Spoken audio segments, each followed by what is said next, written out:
जब ये मुकाबले होते हैं, कंपटीशंस होते हैं जी, तो किन चीज़ों को देखा जाता है, किस तरह से सिलेक्ट होती है कि ये मिस जो है ना वर्ल्ड है, मिस पाकिस्तान है, कौन सी कैटेगरी में है, क्या क्या चीज़ें जो है ना इसमें देखी जाती है? और आप भी माशाल्लाह से जज हैं, आप किन चीज़ों को जो है ना ज़्यादा जज करती हैं? कि स्ट्रॉन्ग वुमन किसको कहा जाता है?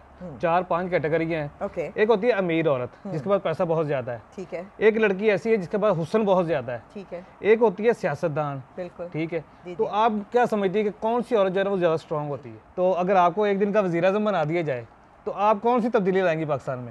ताज़ा तरीन अपलोड्स की नोटिफिकेशन हासिल करने के लिए हमारे चैनल को सब्सक्राइब करें और साथ में दिए गए घंटी के निशान को दबाना ना भूलें।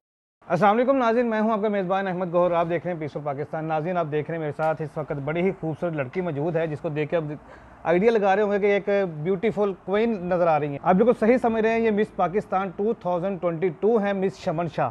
आइए इनसे बात करते हैं, बड़ी मज़े की बातें होंगी आज। इनसे थोड़े से चुभते हुए सवाल भी पूछेंगे और कुछ ये भी जानेंगे कि मिस पाकिस्तान बनने के लिए क्या करना पड़ता है और ये कैसे बनी है। अस्सलाम वालेकुम जी, कैसी हैं आप? बिल्कुल ठीक। आप मैडम, सबसे पहले हमें अपना इंट्रो करवाएं क्योंकि बहुत सारे लोग जानना चाहते हैं कि समन शाह बेसिकली है कौन? जी, समन शाह एक हुब्बुल वतन पाकिस्तानी है और ओवरसीज़ में रही हूँ पाकिस्तान से बाहर यूएस में 25 इयर्स, और मैंने वहाँ पे बहुत सारा काम किया रियल इस्टेट इंडस्ट्री में, मोर्टगेज फाइनेंसिंग में, बहुत सारी एनजीओज़ के साथ पाकिस्तान के लिए काम किया है। और उसके अलावा मैं इंटरनेशनल ब्यूटी क्वीन भी बनी हूँ। मेरे पास 2 सबसे बड़े टाइटल हैं। वर्ल्ड के जो 2 सबसे बड़े ब्यूटी पेजेंट्स हैं उनमें मैंने पाकिस्तान को रिप्रेजेंट किया है, और मैंने वो हिस्ट्री बनाई है कि मैं वो पाकिस्तान की औरत हूँ जिसने दुनिया में सबसे ज़्यादा अवार्ड्स एक साल में हासिल किए हैं 2008 में। और उसमें एक अवार्ड होता है मिसेस कंजीनियलिटी, जो सारी कंट्री की ब्यूटी क्वीन चूज़ करती हैं कि सबसे ज़्यादा पॉपुलर, सबसे ज़्यादा अच्छी पर्सनैलिटी किस ब्यूटी क्वीन की है, तो वो भी टाइटल मुझे मिला। कि एक्चुअली मैं एक इंटरनेशनल जज भी हूँ ब्यूटी पेजेंट्स की, क्योंकि जब मैं ब्यूटी पेजेंट्स में गई हूँ तो मेरी परफॉर्मेंस की वजह से उन्होंने मुझे जज बनाया है। मैं एक लाइफ टाइम कोच भी हूँ, लोगों को कोच करती हूँ कि ज़िंदगी बेहतर तरीके से कैसे गुजारते हैं। उसके अलावा पाकिस्तान प्रेस क्लब की यहाँ पे प्रेसिडेंट भी हूँ पंजाब की। पाकिस्तान जिंदाबाद मूवमेंट जो हमारी आर्मी को सपोर्ट करती है उसकी भी पंजाब की मैं प्रेसिडेंट हूँ, और बहुत सारे बिजनेसेस रन करती हूँ और ख़िदमत खल्क़ करती हूँ अपने मुल्क के लोगों की, स्ट्रीट किड्स की, विमेन एम्पावरमेंट की और ट्रांसजेंडर्स एम्पावरमेंट के लिए, बहुत सारी चीज़ों के लिए पाकिस्तान के लिए काम कर रही हूँ। माशाल्लाह, जितना बड़ा आपने तारीफ़ करवा दिया, मेरे ज़हन में सवाल सबसे पहले ये आ रहा है, बाकी सवाल में बाद में करूँगा कि इतनी सारी चीज़ों को कैसे मैनेज कर लेती हैं, बिजनेस भी कर रही हैं, मतलब सारा कुछ किस तरह हैंडल करती हैं? देखिए, असल में बात यह है कि मेरा ख्याल में अल्लाह ताला ने औरत के अंदर एक बहुत ज़्यादा सलाहियत होती है, क्योंकि वो उसको जब तख्लीक जैसी बड़ी नेमत से उसने नवाजा है तो उसके अंदर ये सलाहियत है कि वो बहुत सारे मल्टीपल काम एक टाइम पे कर सकती है। और मैंने पाकिस्तान को रिप्रेजेंट किया। वो जो इमेज था पाकिस्तानी गर्ल्स और वेमेन का कि 4 दीवारी में बंद है, उनको मारा पीटा जाता है, उनके कोई राइट्स नहीं है, मैंने वो इमेज जो है उसको ब्रेक किया, एक सॉफ्टवेयर इमेज पाकिस्तान का दिया, और मैंने दिखाया है कि हम इतनी मल्टी टैलेंटेड हैं पाकिस्तान की गर्ल्स और वेमेन कि जब चाहें और जो चाहें कर सकती है। अच्छा, मुझे ये बताइएगा कि 25 साल आपने बाहर गुजारे हैं। जी जी। तो आपको पाकिस्तान में आके क्या डिफरेंट लगा बाहर और पाकिस्तान में? देखिए जी, बहुत अफसोस भी होता है और बड़े दुख के साथ कई दफ़ा कहना पड़ता है कि वैसे तो हम एक इस्लामी मुमलिकत हैं और बात करते हैं विमेन की रिस्पेक्ट की और विमेन के हकूक़ की, मगर जो हकूक़ विमेन को बाहर के मुल्कों में हासिल हैं जैसे अमेरिका में, वो मुझे यहाँ पे नहीं नज़र आए। यहाँ पे हर चलती हुई लड़की को जो अपने काम के लिए सड़कों पे निकलती है, आवाज़ें कसी जाती हैं, हरासमेंट होती है, विमेन को रेप किया जाता है, भट्टे पे वो छोटी छोटी बच्चियाँ काम करती हैं, और चाइल्ड स्लेवरी, और उसके अलावा जो हमारी ट्रांसजेंडर कम्यूनिटी है, जो हमारी शीमेल्स हैं, वो बहुत ज़्यादा तकलीफ़ से गुजर रही हैं। वो एक ऐसा ट्रांसजेंडर जो एक ऐसा जेंडर है जो कि इनविजिबल जेंडर है पाकिस्तान का, जिनको उनकी फैमिली से लेके आम इंसान ने या पाकिस्तान के सिटीज़न ने अभी तक कबूल नहीं किया, और बड़ा दुख होता है। और इसीलिए मैं इधर आई हूँ और कोशिश कर रही हूँ कि ये जो चीज़ें मुझे बॉदर कर रही हैं अपने मुल्क के कंपैरिजन में बाहर के मुल्कों से, वो मैं चेंज कर सकूं। यानी कि आपके आने का मकसद बेसिकली यही है? मैं अपने मुल्क की खिदमत करने आई हूँ। मेरे माइंड में बड़ा ज़बरदस्त सवाल आ रहा है कि स्ट्रॉन्ग वुमन किसको कहा जाता है? 4-5 कैटेगरी हैं। एक होती है अमीर औरत जिसके पास पैसा बहुत ज़्यादा है, ठीक है। एक लड़की ऐसी है जिसके पास हुस्न बहुत ज़्यादा है, ठीक है। एक होती है सियासतदान, बिल्कुल, ठीक है। तो आप क्या समझती है कि कौन सी औरत जो है वो ज़्यादा स्ट्रॉन्ग होती है? देखें जी, जो आपने जिन भी औरतों की बात की है, ठीक है, उन सब के पास कोई ना कोई स्ट्रेंथ है, किसी के पास दौलत के ज़रिए, किसी के पास हुस्न के ज़रिए, किसी के पास पॉलिटिकल पावर के ज़रिए, मगर मेरा ख्याल में है कि सबसे स्ट्रॉन्ग वुमन वो है जो अपने दिल की बात और अपने दिल को फॉलो करती है, जो उसको जो हक और सच की बात है ना वो खुल के करती है। क्योंकि मेरा ख्याल में दौलत जो है, आपको पता है, ये एक आनी जानी चीज़ है, और हुस्न जो है वो भी सारी उम्र नहीं रहता, और पॉलिटिकल भी हमने देखा है, पॉलिटिशियंस आए भी और गए भी, मगर जो हक और सच की बात करने वाली औरत है, मेरा ख्याल में वही सच्ची औरत है, वही सबसे स्ट्रॉन्ग है, और उसी तरह की औरत में मैं बिलीव करती हूँ। अच्छा मैम, मुझे ये बताइएगा कि एक होती है एक्ट्रेस, एक होती है सिंगर, जी जी, ठीक है, और एक है ब्यूटी क्वीन। अब ये तीनों कैटेगरी अलग अलग से हैं। जी जी। अब सिंगर जो और एक्ट्रेस को तो सभी जानते हैं, ब्यूटी क्वीन को लोग ज़्यादा इतनी जानते। देखिए, एक्चुअली अभी तक तो लोगों को मेरा ख्याल में ब्यूटी क्वीन क्या है समझ ही नहीं आ रही है। उसको इसलिए उसका एक रीज़न ये है कि पाकिस्तान के जो ये पेजेंट्स हैं पाकिस्तानी लड़कियों के बाहर के मुल्कों में हो रहे हैं, मगर अभी तक पाकिस्तान के सॉइल से ये पेजेंट नहीं हुआ। उसका एक रीज़न ये है कि उसमें एक स्विम सूट सेगमेंट होती है, जो कि ज़ाहिरी बात है इस्लामिक रिपब्लिक के ख़िलाफ़ है। हम एक मुस्लिम कंट्री हैं, और मैं ये भी बताना चाहूँगी कि मैं 2 जो सबसे बड़े इंटरनेशनल ब्यूटी पेजेंट्स में गई हूँ। मैंने वो हिस्ट्री बनाई है कि एक और हिस्ट्री ये बनाई है कि मैंने ब्यूटी पेजेंट्स मुस्लिम वर्ल्ड के लिए बैन कर दिए हैं हमेशा के लिए, इंटरनेशनल ब्यूटी पेजेंट से, जो 2 सबसे बड़े जिनमें मैं गई हूँ। तो इस वजह से हमारे लोगों को ब्यूटी क्वीन का अभी तक पता नहीं कि वो क्या है। सही। ब्यूटी क्वीन एक इतना बड़ा ऑनर है, क्योंकि ये वो वुमन या लड़की है हमारे मुल्क की, या शीमेल है, जो कि मुल्क से बाहर मुल्क का नाम रोशन करती है। उसको हर किस्म का इंटरनेशनल प्लेटफॉर्म, ब्यूटी पेजेंट्स, जो कि एक बहुत बड़ी इंडस्ट्री है, बहुत किस्म के beauty pageants all over the world होते हैं, जो हर कंट्री से उनकी ब्यूटी क्वींस को बुलाते हैं, और इंटरनेशनल प्लेटफॉर्म पे वो अपना कल्चर दिखाती हैं, अपने मुल्क के बारे में बातचीत कर सकती हैं, अपने मुल्क के इश्यूज़ रेज़ कर सकती हैं, और अपने मुल्क के नाम रोशन करने का मेरे ख्याल में इससे बेहतरीन ज़रिया नहीं है।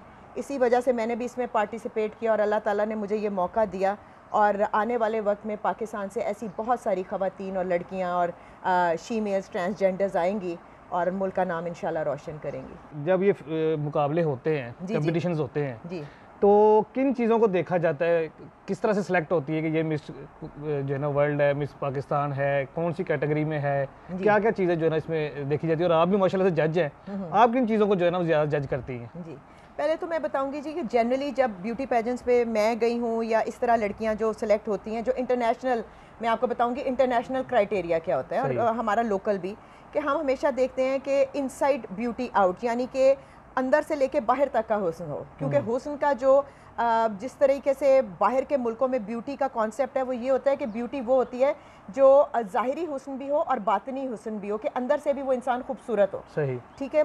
तो हम जब लड़कियां चूज़ करते हैं, तो एक तो हम उनकी लुक्स देखते हैं, उनकी पर्सनैलिटी देखते हैं, उनके बात करने का तरीका देखते हैं, सही, देखते हैं कि वो कितनी पढ़ी लिखी हैं, उनका कितना एक्सपोजर है, वो मीडिया में कैसे बात कर सकते हैं। यानी आप देखें ना, आप किसी वक्त भी कोई क्वेश्चन पूछते हैं, तो अगर वो लड़की के अंदर वो इंटेलेक्ट नहीं होगी, तो वो शायद घबरा जाएगी और आंसर नहीं कर सकेगी, उससे हमारे मुल्क का नाम थोड़ा ख़राब भी होता है इंटरनेशनली। तो ये है कि उसके अंदर इंटेलेक्ट हो, उसको जनरल उसके अंदर विजडम हो, और बहुत ज़्यादा ज़रूरी एक जो चीज़ होती है कि वो अपने मुल्क को कितना मोहब्बत करती है और किस तरीके से वो अपने मुल्क को रिप्रेजेंट करती है। सही। आपका दूसरा जो क्वेश्चन था कि मैं क्या देखती हूँ, मेरे लिए तो बहुत ही ज़्यादा ज़रूरी है कि आप एक इंसान कैसे हैं। क्योंकि जो इंसान एक अच्छा इंसान होगा, खिदमत खल्क करता होगा, दुनिया के लिए कुछ करना चाहता होगा, मुल्क के लिए कुछ करना चाहता हो, वो जो उसका पैशन होता है ना, वो उस ब्यूटी क्वीन के अंदर, या अगर वो कोई मिस्टर पाकिस्तान बने तो उसके अंदर नज़र आता है। सही। वो बहुत ज़्यादा ज़रूरी है। दूसरी बात ये, मेरे लिए बहुत ज़्यादा एक पर्सनैलिटी जो है वो ज़रूरी होती है, कि एक क्लास होनी चाहिए, वो किस तरह ड्रेसअप होते हैं, वो किस तरह बातचीत करते हैं, उनका उठना बैठना, मिलना जुलना, प्रॉपर कोचिंग होनी चाहिए, प्रॉपर कोचिंग उनकी होनी चाहिए, और पर्सनैलिटी होनी चाहिए, पढ़े लिखे होने चाहिए, जनरल नॉलेज होनी चाहिए। और ख़ाली सर पे क्राउन पहनने वाले जो आपका ख्याल है ब्यूटी क्वींस हैं, या कोई मिस्टर पाकिस्तान बन रहे हैं, वो उनका कोई मेरे नज़र में वैल्यू नहीं है, जब तक कि वो एक अच्छे इंसान नहीं हो और वो कोई काम प्रैक्टिकली करके ना मुल्क के लिए दिखाएं। सही।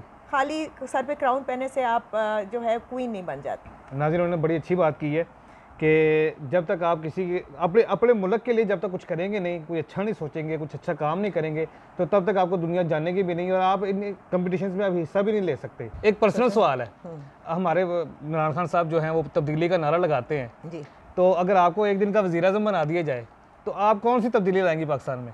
मैं बहुत सारी तब्दीली लाना चाहूँगी और यकीन करें खाली रैलीज़ नहीं निकलेंगी तब्दीली की, तब्दीली इंशाल्लाह लाई जाएगी। क्योंकि मैं सबसे पहले तो कहूँगी कि मैं बहुत ज़्यादा काम करना चाहती हूँ हमारे स्ट्रीट किड्स के लिए, क्योंकि हमारी बहुत सारी ऐसी ख़वातीन हैं जिनको उनके हस्बैंड ने अबैंडन कर दिया हुआ है और 6-6 7-7 बच्चों को लेके वो स्ट्रीट्स पे बैठी हुई हैं। वो काम करती हैं तो बच्चे ड्रग्स में हैं और छोटी बच्चियाँ घरों से भाग जाती हैं, और वो जो आदमी जो उनको छोड़ चुके हैं वो अकाउंटेबल नहीं है। उनको कोई चाइल्ड सपोर्ट नहीं पे करनी पड़ती, उन्हें कोई वेमेन को सपोर्ट नहीं करनी पड़ती। इसके लिए हुकूमत को तो कुछ करना चाहिए था, मगर मैं बनूंगी तो सबसे पहले मैं ये काम करूंगी कि उन स्ट्रीट किड्स को जो है वो स्ट्रीट से उठा के उनको सेफ्टी दी जाए, सेफ़ होम्स दिए जाएँ उन माओं को।